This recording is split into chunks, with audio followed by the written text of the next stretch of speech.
आदाब, नमस्कार, अस्सलाम वालेकुम। मैं हूं शमशाद अली मसूदी और आप देख रहे हैं लोकतंत्र का पाया। आज हम ऐसी खबर पर चर्चा करेंगे जिसको सुनकर आपके रोंगटे खड़े होंगे। जी हाँ, एक देवर ने अपनी भाभी का धारदार हथियार से गला काटकर हत्या कर दी। परिजनों का आरोप है पुलिस ने कातिल के ही परिवार को गवाह बनाकर मुकदमा दर्ज कर लिया, जबकि मृतक के परिवार को पूछा तक नहीं। उनका इल्जाम है कि थाना सिविल लाइन की पुलिस कातिलों को बचाने के लिए उन्हीं को गवाह बना रही है।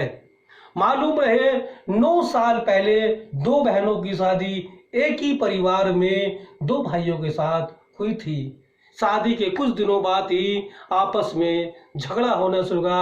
दहेज की चर्चा को लेकर बातें होनी शुरू हो गई, लेकिन लोगों के समझा बुझाकर परिवार चलता रहा।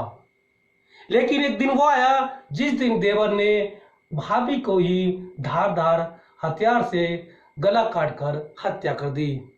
थाना सिविल लाइन पुलिस ने मृतक कातिल के बाप को ही मामले का गवाह बनाकर परिजनों को मामले से दरकिनार कर दिया। परिजन अब थाने पुलिस के चक्कर काट रहे हैं, लेकिन पुलिस सुनने को तैयार नहीं है। देखिए इस वीडियो में। सर, मैं वापस से मेरा नाम इस मामले में जब थाना इंचार्ज से बातचीत हुई तो उनका कहना था कि मामला तो एक बार दर्ज किया जाता है और कातिल के बाप जो है वो सीसीटीवी कैमरे में नजर आ रहे हैं, लेकिन वो इस घटना से दूर है। मैं किसी को नहीं बताऊंगा। हालांकि इन्होंने कहा मैं जांच करा रहा हूँ, जो कातिल होंगे मैं उनको जेल के सलाखों के पीछे भेजूंगा। और हमने एसएचओ को हमने जो बात करी एसएचओ से, एसएचओ जो है ये कह रहा है कि जी क्या वाकया था? जी हमारी 9 साल हो गए शादी हुए हुए। जी जब शादी हुई थी, जब से हम सही रहते थे, फिर उन्होंने दहेज की मांग चालू कर दी। शादी कहाँ हुई थी आपकी? 30,000 लाइन बगीची। अच्छा, तो किन के साथ हुई? क्या नाम है आपके शोहर का? क्या नाम? मेरे शोहर का नाम है फरीद उर्फ आमिर। कहाँ की रहने वाली है आप? मायका कहाँ का आपका? बागपत। अच्छा, ये बताइए क्या हुआ? शादी के बाद किस तरीके की जिंदगी बसर हो रही थी? सही हो रही थी पहले तो, फिर शुरू में बाद में उन्होंने दिक्कत चालू कर दी कि तुम इतना दहेज दिया है, इतना नहीं है, ऐसे बोलते रहते थे। फिर कुछ दिन पहले उनकी प्लानिंग चालू हुई तो मारने के लिए कह रहे थे उसको, मेरी बहन को। ये जो आपकी बहन का जो मर्डर हुआ है, इसके बारे में क्या जानती हैं आप? इसके बारे में एक दिन पहले मेरा शोहर छुरी पे धार लगा रहा था, तो मैंने पूछा कि क्या कर रहे हो? कह रहे नुसरत की गर्दन काटनी है। मैंने अपने ससुर से जाके कहा, तो ससुर भी गए वहीं पे, तो उन्होंने भी यही पूछा कि क्या हुआ, कि क्या के लिए धार लगा रहा है? तो उसने उन्हें भी वही जवाब दिया कि नुसरत की गर्दन काटनी है। तो उन्होंने कहा कि मेरे सामने मत करना ये। तो उन्होंने कहा मेरे शौहर ने कि जब तुम बाहर चले जाना, जब मैं एक काम करूं। 1 मिनट वीडियो। तो उस दिन उनका मौका नहीं लगा, तो अगले दिन सुबह ही 7:15 बजे के करीब तो मेरा शौहर चला गए। कहाँ चले गए? बाहर। तो ससुर को कहा कि तुम बाहर जाके बैठ जाओ, आज मैं नुसरत का गला काटूंगा। अच्छा, वो जाके गला काट गए वहाँ पे। इतने में मुझे चीख की आवाज़ आई, मैं अपने कमरे में थी। मैंने जाके देखा तो मेरा शौहर का गला काट रहा था, मैं इतने में बेहोश हो गई। फिर मुझे उसके बाद का नहीं पता क्या हुआ क्या नहीं। जब आपका ससुर आपकी बहन का गला काट रहा था, वो ससुर नहीं आपका हस्बैंड थे? कौन थे, है ना, जो कातिल कत्ल कर रहा था, उस टाइम पे आपने शोर किया था? शोर नहीं, मैं वो बेहोश हो गई थी देखते बेहोश हो गई थी। उसके बाद क्या हुआ? उसके बाद मैं उठी तो वहाँ पे कोई भी नहीं था। अच्छा, मेरी बहन को जो है वहाँ से पुलिस या कोई भी ले जा चुके थे। फिर जब भी आप होश में आए तो आपने क्या किया? जब तक तो मेरे पहरिया आ चुके थे। पहर आ चुके थे। पुलिस को इन्फॉर्मेशन किसने दी थी? वो मुझे नहीं पता कि उन्होंने ही दी होगी, ससुर नहीं दी होगी।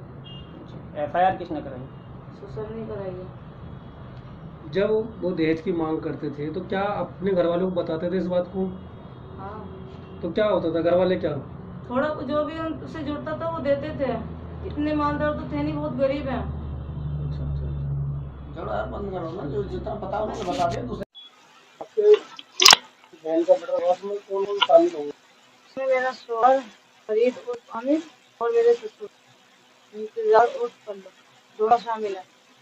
मैं चाहती हूँ कि बड़ी से बड़ी सजा मिले। ऐसा मानती आप उनकी शामिल है? क्योंकि उनकी प्लानिंग हो रही थी ना उनकी। आप वहाँ पर मौके पे थी वो? जी, मेरे पति मैंने मर्डर होते हुए देखा, मैं बेहोश हो गई।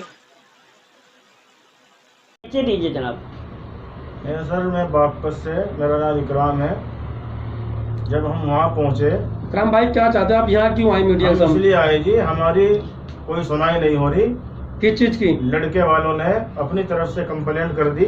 किस चीज़ की है? उसी की जो हमारी बहन गुजरी है, उसकी कंप्लेंट लड़के वालों ने खुद कर दी। बहन गुजरी है या कत्ल किया गया है? बहन की आपका क्या आरोप बहन है? की गर्दन काटी दोनों साइड से। अच्छा, कितने लोगों ने?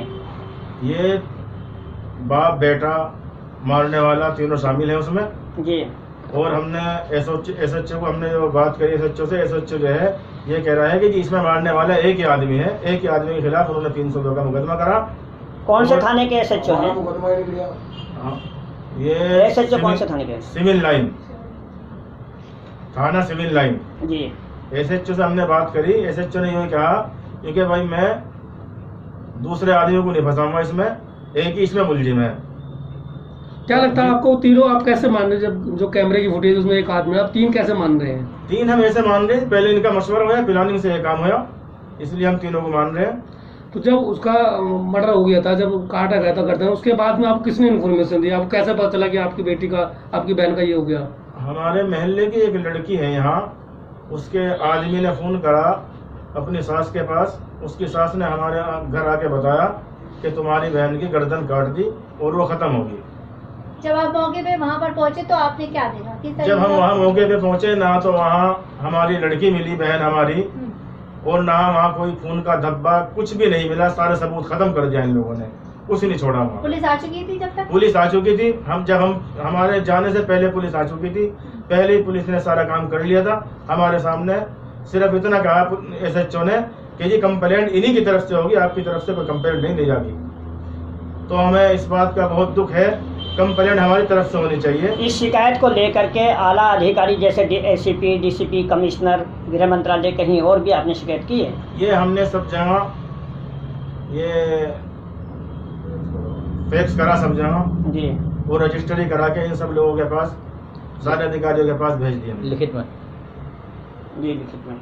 द्वारा। अच्छा, वैसे डायरेक्ट नहीं मिले डीसीपी साहब? सब डायरेक्ट हम किसी से नहीं मिल पाएंगे। हमें क्यों? नहीं पता कौन कहाँ बैठता है और कहाँ नहीं बैठता है। हम तो खाली एसएचओ के पास गए। एसएचओ सिर्फ एक ही बात करता है कि मैं दूसरे आदमी को 302 के मुकदमे में नहीं भेजने का।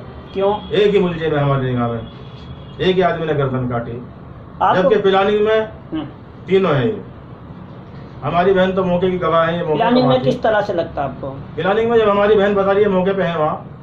जी, जो आपकी बहन ने इन्होंने बताया। जैसे आपकी बहन ने बताया कि वो दहेज की डिमांड करते थे, बीच में परेशान रहती थी, तो क्या बाकी ऐसा था कि आपने बीच में? बाकी ऐसा था, एक हफ्ता पहले इन्होंने उस लड़की को कहा कि इसकी गर्दन काट के पूरी बगीचे में लेके घूमूंगा। तो उस बात पे इसके बाप ने भी उसे कुछ नहीं कहा। और हमारे परिवार में से हमारी माँ और हमारी बहनें वहाँ पहुँची, हमारे भाई छोटे, उन्होंने उसे समझा, उसकी समझ में आई, थोड़ा सा वो बैठ गया, नॉर्मल हो गया। उसके 3 दिन बाद फिर उनका झगड़ा हुआ। फिर हमारी बहन ने, मरने वाली ने, पुलिस में सूचना दी, पुलिस आई। उसके बाप ने रात को फिर उनका समझौता करवा के पुलिस को फिर भेज दी। आपकी बहन से कितने बच्चे हैं? हमारी बहन के 4 बच्चे हैं, 3 लड़के 1 लड़की। जिस तरह से उनका इल्जाम है कि आपकी जो बहन है वो जादू टोना करती थी, क्या कितनी सच्चाई मानते हैं उनकी बात में? बिल्कुल झूठ है, सरासर झूठ है जी। तो हमारी जादू बहन टोने का कुछ भी भी आरोप नहीं लगाया जानती गया थी इस है। बारे में। जी। ये बिल्कुल सब झूठी बात है, कुछ भी नहीं अब जानती। क्या चाहते हैं पुलिस? हम ये चाहते हैं जी, ये जो इंतजार जो है इस लड़के का बाप, ये भी उसके साथ में मुलजिम है। यानी कि आपको शक है कि इसमें और लोग भी शामिल और लोग भी शामिल जी। हैं। उसने क्या किया कि कैमरे के सामने आके बैठ गया। एसएचओ जब भी हम जाते हैं, एसएचओ फोटो दिखाता है हमें कैमरे, उसके मोबाइल के अंदर, जी। कि देखो जो कैमरे के सामने बैठा।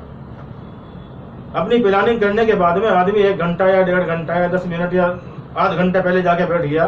जी। प्लानिंग तो उनकी होगी, जी। एक दिन पहले मौका नहीं मिला, अगले दिन मौका मिला, अगले दिन उन्होंने काम कर दिया। अच्छा, घटना किस समय की थी वो? घटना तकरीबन 8 बज के कुछ मिनट पे है, सुबह में। सुबह में।